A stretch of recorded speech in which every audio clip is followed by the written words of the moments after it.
Bismillahirrahmanirrahim.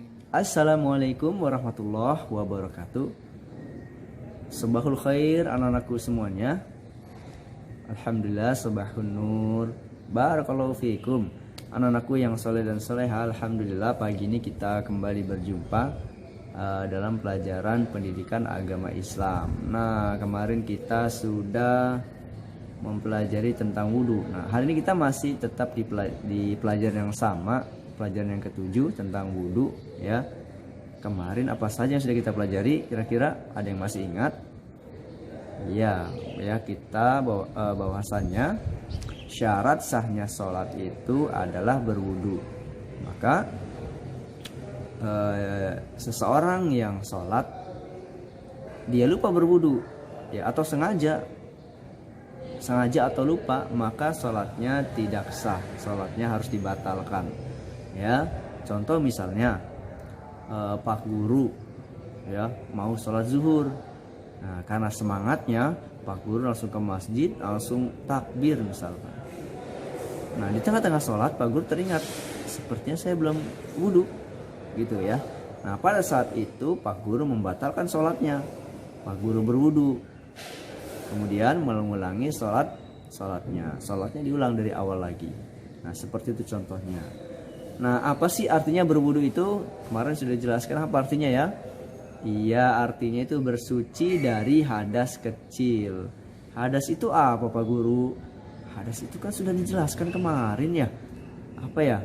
Iya, hadas itu suatu keadaan seseorang dalam keadaan tidak suci ya. Apa penyebabnya? Ya, penyebabnya hal yang tiga kemarin yang Pak Guru jelaskan. Yang pertama itu buang angin atau ya kentut ya. Kemudian buang air kecil, buang air besar. Nah, jika seseorang dalam keadaan seperti ini, maka dia dalam keadaan tidak suci dan dia tidak bisa melaksanakan sholat sampai dia bersuci dahulu ya. Nah, bersucinya dengan apa? Ya berwudu tadi ya. Nah, kemudian ya berwudu juga tentunya harus sesuai dengan tuntunan syariat, tuntunan agama Islam ya, sebagaimana yang telah diajarkan oleh Nabi kita Nabi Muhammad SAW ya. Maka dari itu ketika berwudu kita nggak boleh asal-asalan wudunya, tapi harus sesuai contoh ya Nabi kita Nabi Muhammad SAW.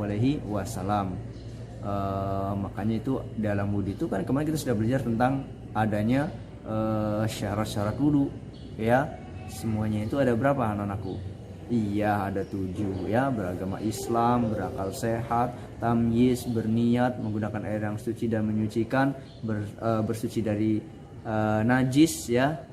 Kemudian yang ketujuh, kulitnya itu tidak tertutupi oleh apapun sehingga airnya bisa masuk ke dalam kulit kita ya. Kalau kulitnya berminyak, ya bersihkan dulu minyaknya supaya airnya bisa meresap ke dalam kulit kita. Kemudian itu syarat-syarat wudhu ya, hal-hal yang dilakukan di luar wudhu. Nah, kemudian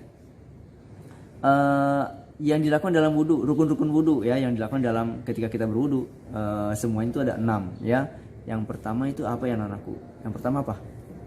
Iya, membasuh muka ya dengan sempurna. Yang kedua membasuh tangan kita sampai siku ya, sampai siku harus kena ya. Kemudian mengusap kepala kita ya dari depan ke belakang dan telinga. Yang ketiga, yang keempat membasuh kaki ya, ujung-ujung kaki kita telapak kaki kita sampai mata kaki itu diusap-usap ya. Kemudian yang kelima itu tertib ya, urutannya ya, yang pertama, kedua, ketiga dan seterusnya. Yang terakhir yang keenam adalah muwalah, nggak ada jeda ya. Ya, kita habis mencuci muka, kita duduk dulu ngopi misalkan, baru melanjutkan mencuci tangan, itu namanya jeda. Ini tidak boleh, harus berkelanjutan ya. Nah, itu jika rukun syarat-syarat wudhu ini dan rukun-rukun wudhu ini tidak dilaksanakan atau tidak sengaja kita lupa atau sengaja, maka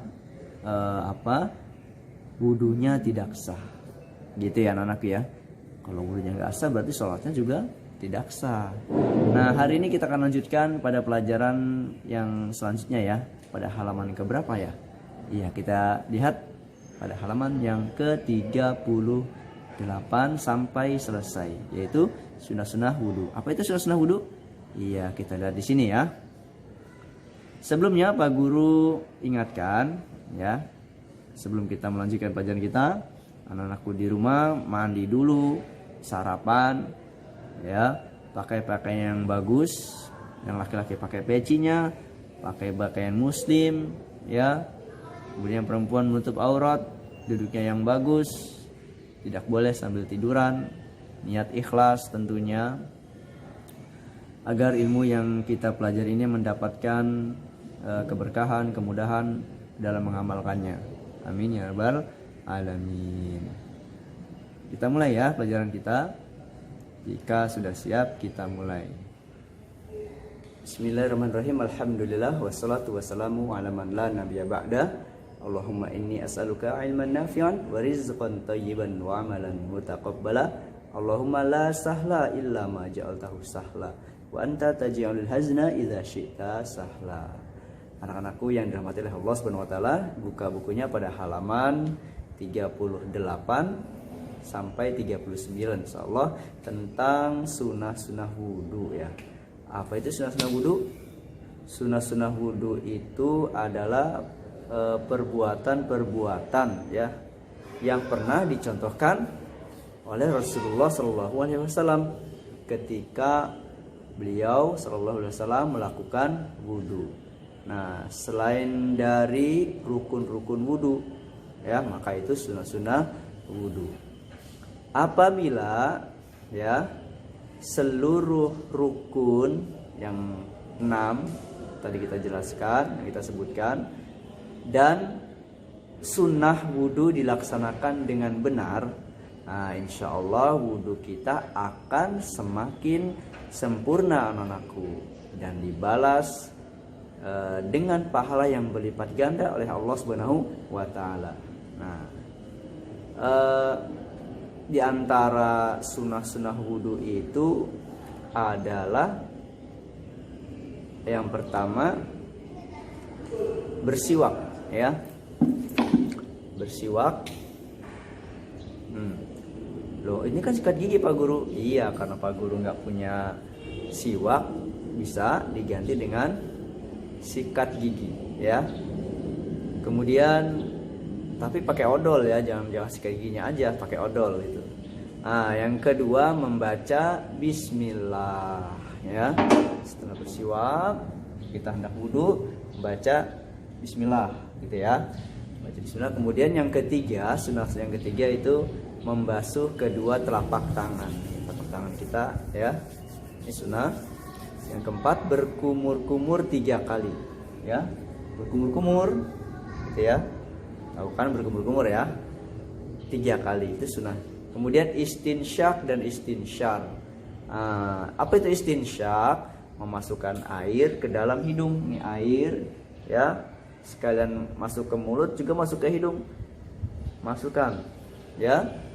Kemudian diistinsyarkan, dikeluarkan. Nah, itu istinsyar, mengeluarkan air dari dalam hidung. Nah, istinsyak memasukkan air ke dalam hidung, istinsyar mengeluarkan air dari dalam hidung. Gimana tadi? Ulang Pak Guru. Istinsyak memasukkan air ke dalam hidung, kalau istinsyar mengeluarkan air dari dalam hidung ya. Kumur-kumur gitu ya. Nah, kemarin videonya sudah ada Pak Guru tayangkan ya. Kemudian yang keenam membersihkan sela-sela nih, sela-sela jari kita. Yang kanan dulu ya, sela-sela dibersihkan ya. Kemudian kalau nih laki-laki kalau punya jenggot ya, yang perempuan nggak punya jenggot, yang laki-laki saja nih, di sela-sela gitu ya, jenggotnya gitu ya. Jenggot Pak Guru banyak banget nih, panjang ya. Jika pada jenggotnya, kan anak mempunyai jenggot ya. Ini buat laki-laki dewasa. Yang kemudian sudah selanjutnya adalah mengusap kedua telinga ya, diusap. Ini biasanya kan bersamaan dengan rukun wudu tadi ya, mengusap kepala dari depan ke belakang, ke depan ke depan, kemudian setelahnya mengusap telinga. Ya. Nah, ini bagian dari sunnah mengusap telinga. Telinga bagian dalam dibasuh sama nih pakai dua jari kita ya. Dua jari kita nih. Nah, yang ujungnya ini yang telunjuk jari telunjuk kita ini ya kita masukin dalam telinga ya. Kemudian yang ibu jari kita yang ini ya untuk mengusap bagian luar. Nih, begini tuh. Ya. Ya, kalian bisa praktek sendiri di rumah ya.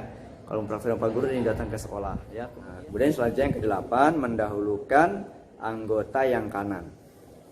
Kalau tangan yang kanan dulu, kalau kaki yang kanan dulu ya, kemudian yang kiri. Yang ke-9 membasuh anggota wudhu sebanyak 3 kali. Tapi kalau bagian kepala itu cuma hanya 1 kali ya. Semua anggota disunahkan 3 kali, tapi kalau kepala hanya 1 kali ya gitu. Kemudian yang terakhir yang ke-10 berdoa setelah berwudu. Doanya apa ya anakku? Asyhadu an la ilaha illallah wahdahu la syarikalah wa asyhadu anna Muhammadan abduhu wa rasuluh. Atau ada tambahannya, Allahumma ja'alni minat tawwabina waj'alni minal mutatahhirin. Hafal ya doanya ya, dihafalkan kalau belum hafal. Baik anak-anakku yang dirahmati oleh Allah Subhanahu wa taala, ada catatan di buku kita ya. Ingat, jangan apabila kita lupa mengerjakan salah satu sunnah wudu, maka wudunya tetap sah anak-anakku yang dirahmati oleh Allah Subhanahu wa taala. Yang enggak sah itu apa Pak Guru? Ya rukun-rukun wudu kalau nggak dikerjain maka tidak sah wudunya. Tapi kalau sunnah-sunnah wudu yang 10 ini kita lupa atau kita nggak mengerjakan dengan sengaja, wudunya tetap sah ya. Tapi kan kalau dikerjakan, rukunnya dikerjakan, sunnahnya juga dikerjakan, maka dibalas pahala yang berlipat ganda oleh Allah Subhanahu wa taala. Paham ya? Kesimpulannya adalah dalam berwudu ada syarat-syarat wudu. Kalau syaratnya nggak terpenuhi maka tidak sah wudunya. Kemudian ada rukun-rukun wudu. Kalau rukunnya tidak terpenuhi, ditinggalkan dengan sengaja, maka tidak sah wudunya. Tapi kalau sunnah-sunnah wudu ya, yang 10 tadi kita bacakan, jika dia tidak mengerjakannya sengaja atau tidak sengaja, maka wudunya tetap sah. Tapi kan kalau dikerjakan, ya hendaknya kita kerjakan sunnah-sunnah tersebut ya. Akan dibalas pahala yang berlipat ganda. Wallahu a'lam bishawab. Sampai di sini pelajaran kita. Yang benar tentunya hanya dari Allah Subhanahu wa taala. Semoga bermanfaat untuk kita semua. Yang salah pastinya dari Pak Guru dan dari syaitan. Kita tutup dengan doa kafaratul majlis. Subhanaka Allahumma wa bihamdika asyhadu an la ilaha illa anta astaghfiruka wa atubu ilaik. Assalamualaikum warahmatullahi wabarakatuh.